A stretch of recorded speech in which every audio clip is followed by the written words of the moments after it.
ಶ್ರೀ ಪರಾಭವನಾಮ ಸಂವತ್ಸರ ಉತ್ತರಾಯಣ ವಸಂತ ಋತು ವೈಶಾಖ ಮಾಸ ಕೃಷ್ಣ ಪಕ್ಷವಾಗಿದೆ. ಈ ದಿವಸ ಶನಿವಾರವಾಗಿರ್ತಕ್ಕಂಥದ್ದು. ಅಮಾವಾಸ್ಯೆ ತಿಥಿ, ಭರಣಿ ನಕ್ಷತ್ರ. ಈ ದಿವಸ ಶನಿವಾರವಾಗಿದೆ, ಅಮಾವಾಸ್ಯೆ ಬಂದಿದೆ, ಭರಣಿ ನಕ್ಷತ್ರ ಕೂಡ ಇದೆ.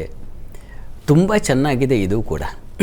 ನಮ್ಮಲ್ಲಿ ಯಾವುದು ಮೇಲಲ್ಲ, ಯಾವುದು ಕೇಳಲ್ಲ. ಪೌರ್ಣಿಮೆಗೆ ಎಷ್ಟು ಮಹತ್ವ ಇದೆಯೋ ಅಮಾವಾಸ್ಯೆಗೂ ಅಷ್ಟೇ ಮಹತ್ವ ಇದೆ. ಅಮಾವಾಸ್ಯೆಯಲ್ಲೂ ವ್ರತಗಳನ್ನು ಮಾಡ್ತಕ್ಕಂಥದ್ದಿದೆ. ಸೋಮವಾರ ವ್ರತ ಅಂತಲೇ ಒಂದು ವಿಶೇಷವಾದ ವ್ರತ ಇದೆ. ಅಮಾವಾಸ್ಯೆ ಬರಬೇಕು, ಆ ದಿವಸ ಸೋಮವಾರ ಬಂದಿರಬೇಕು, ಅದು ಬಹಳ ವಿಶೇಷ ಅಂತ. ಹೀಗೆ ಅಮಾವಾಸ್ಯೆಯನ್ನು ಬಹಳ ವಿಶೇಷವಾಗಿ ನಾವು ಪರಿಗಣಿಸಿದ್ದೀವಿ. ನಾವು ದೀಪಾವಳಿ ಸಂದರ್ಭಕ್ಕೆ ಹೋಗಿಬಿಟ್ರೆ ಅಮಾವಾಸ್ಯೆ ದಿವಸವೇ ಲಕ್ಷ್ಮೀ ಪೂಜೆ ಆಗ್ತಕ್ಕಂಥದ್ದಲ್ಲಿ. ಅಮಾವಾಸ್ಯೆ ಲಕ್ಷ್ಮಿ ಅಷ್ಟು ವಿಶೇಷ ಅಂತ.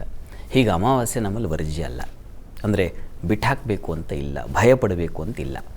ಅದರಲ್ಲಿ ಈ ದಿವಸ ಶನಿವಾರ ಯಾರು ನಮ್ಮ ಭಯ, ಆಯುಷ್ಯ ಇವುಗಳಿಗೆ ಅಧಿಪತಿಯೋ, ಅವುಗಳನ್ನು ತಂದು ನಮ್ಮನ್ನು ನಡುಗಿಸಿ ಅಳಗಿಸಿ ಬಿಸಾಕ್ಬಿಡ್ತಾನೋ ಆ ರೀತಿ ಅಧಿಪತಿಯಾಗಿರ್ತಕ್ಕಂಥವನು ಶನೈಶ್ಚರ. ಮತ್ತು ಈ ದಿವಸ ನಕ್ಷತ್ರ ಯಾವುದಪ್ಪ ಅಂದರೆ ಭರಣಿ ನಕ್ಷತ್ರ. ಆ ನಕ್ಷತ್ರದ ದೇವತೆ ಯಾರು? ಯಮ ಆಗಿದ್ದಾನೆ. ಯಮ ಹಾಗೂ ಶನೈಶ್ಚರ ಇಬ್ಬರು ಅಣ್ಣ ತಮ್ಮಂದರು, ಸೂರ್ಯನೇ ಹುಟ್ಟಿದಂಥ ಮಕ್ಕಳು ಇವರಿಬ್ಬರು. ಹೀಗಾಗಿ ಈ ದಿವಸ ನಾವು ಯಮ ಎಲ್ಲ ಸತ್ತವ್ರನ್ನೆಲ್ಲ ಕಾಪಾಡ್ತಕ್ಕಂಥವನು ಯಾರಪ್ಪ ಅಂದರೆ ಯಮಧರ್ಮ, ನರಕಲೋಕದ ಅಧೀಶ್ವರ. ಮೊದಲು ಜಗತ್ ಸೃಷ್ಟಿಯಾದ ಮೇಲೆ ಯಾರು ಮೊದಲು ಸತ್ತರೋ ಅವನೇ ಯಮನಾಗಿ ಅಲ್ಲಿ ಕೂತಿದ್ದಾನೆ ಅಂತ ನಮ್ಮಲ್ಲಿ ಆಧಾರ.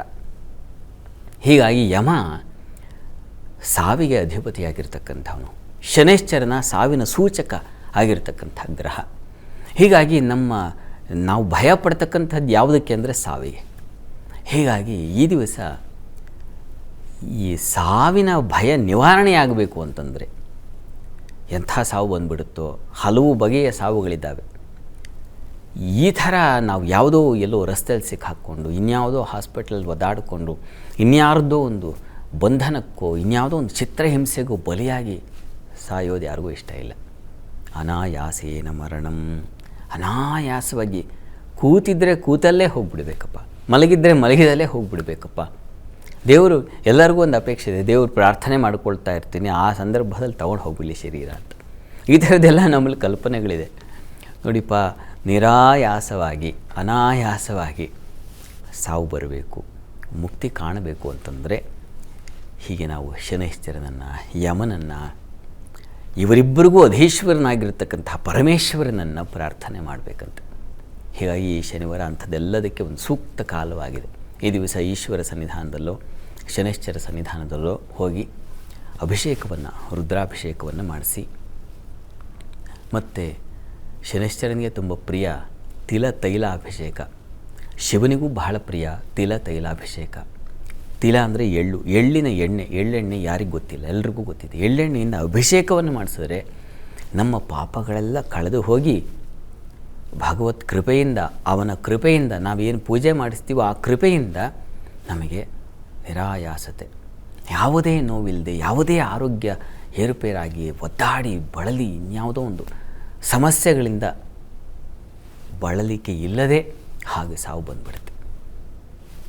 ಸಾವು ಅಂದರೆ ಕೇವಲ ದೇಹ ಸಾವು ಅಂತಲ್ಲ, ನಮ್ಮ ಕಷ್ಟಗಳಿಗೆ ಸಾವು ಬರುತ್ತೆ, ನಮ್ಮ ಕೆಟ್ಟ ಆಲೋಚನೆಗಳಿಗೆ ಸಾವು ಬರುತ್ತೆ, ನಮ್ಮ ಶತ್ರುಗಳಿಗೆ, ಅವರಿಗೆ ಸಾವು ಬೇರೆ ವಿಚಾರ, ಆದರೆ ಅಶತ್ರುತ್ವ ಅಂತಕ್ಕಂಥದ್ದು ಸತ್ತು ಹೋಗ್ಬಿಡುತ್ತೆ. ಈ ರೀತಿಯಲ್ಲಿ ನಮಗೆ ಯಾವುದು ವಿಷಕಾರಿಯಾಗಿದೆಯೋ, ಯಾವುದು ಅಸಹನೀಯವಾಗಿದೆಯೋ ಅವುಗಳಿಗೆ ಸಾವು ಬರುತ್ತೆ, ಅವುಗಳಿಗೆ ಮುಕ್ತಿ ಬರುತ್ತೆ, ಅವುಗಳಿಂದ ನಾವು ಪಾರಾಗಿ ಶಾಂತತೆ ಅದು ಉಂಟಾಗುತ್ತೆ. ಹೀಗಾಗಿ ತಪ್ಪದೇ ಈ ದಿವಸ ಈಶ್ವರನಿಗಾಗಲಿ ಶನೈಶ್ಚರನಿಗಾಗಲಿ ತಿಲತೈಲದಿಂದ ಅಭಿಷೇಕವನ್ನು ಮಾಡಿಸಿದ್ರೆ ತುಂಬ ಒಳ್ಳೆಯ ಫಲ, ಒಳ್ಳೆಯ ದಿವಸ ಈ ದಿವಸ. ಮತ್ತು ಇನ್ನೊಂದಿದೆ, ಭರಣಿ ನಕ್ಷತ್ರ ಯುಕ್ತವಾಗಿರೋದ್ರಿಂದ ಹೇಳ್ತಾ ಇದ್ದೀನಿ, ಪಿತೃದೇವತೆಗಳ, ಈಗ ಯಾರು ಆಗಿ ಹೋಗಿದ್ದಾರೋ ಮನೆಯಲ್ಲಿ ಈಗಾಗಲೇ ಇಲ್ಲಪ್ಪ ಅವರ ಸ್ಮರಣೆ ಅದು ಬಹಳ ಮುಖ್ಯ. ಅಮಾವಾಸ್ಯೆ ಸಂದರ್ಭದಲ್ಲಿ ಹಿರಿಯರನ್ನು ಸ್ಮರಣೆ ಮಾಡಿಕೊಂಡು ಅವರ ಹೆಸರಿನಲ್ಲಿ ತರಕಾರಿ ದಾನವನ್ನು, ಅವರ ಹೆಸರಿನಲ್ಲಿ ಒಂದು ದಿವಸದ ಊಟದ ದಾನವನ್ನು, ಯಾರಿಗೂ ಅಶಕ್ತರಿಗೆ, ಅಸಮರ್ಥರಿಗೆ ಅವರಿಗೆ ಊಟ ಮಾಡಿಸಿದ್ರೆ, ಅಥವಾ ಗೋವಿಗೆ ಗ್ರಾಸ ಕೊಟ್ಟರೆ, ಅವರ ಹೆಸರು ಹೇಳ್ಕೊಂಡು ಅವರಿಗೆ ತೃಪ್ತರಾಗಲಪ್ಪ ಅಂತ ಹೇಳಿಕೊಟ್ರೆ ಅದು ನಿಮಗೆ ಶ್ರೇಯಸ್ಕರವಾಗುತ್ತೆ. ಹೀಗಾಗಿ ಈ ಶನಿವಾರ ತಪ್ಪದೆ ಇವೆರಡರಲ್ಲಿ ಯಾವುದು ಸಾಧ್ಯವಾಗಿದೆ ಎರಡೂ ಮಾಡಿದ್ರೆ ತುಂಬ ಸಂತೋಷ. ಒಳ್ಳೆಯದಾಗಲಿ.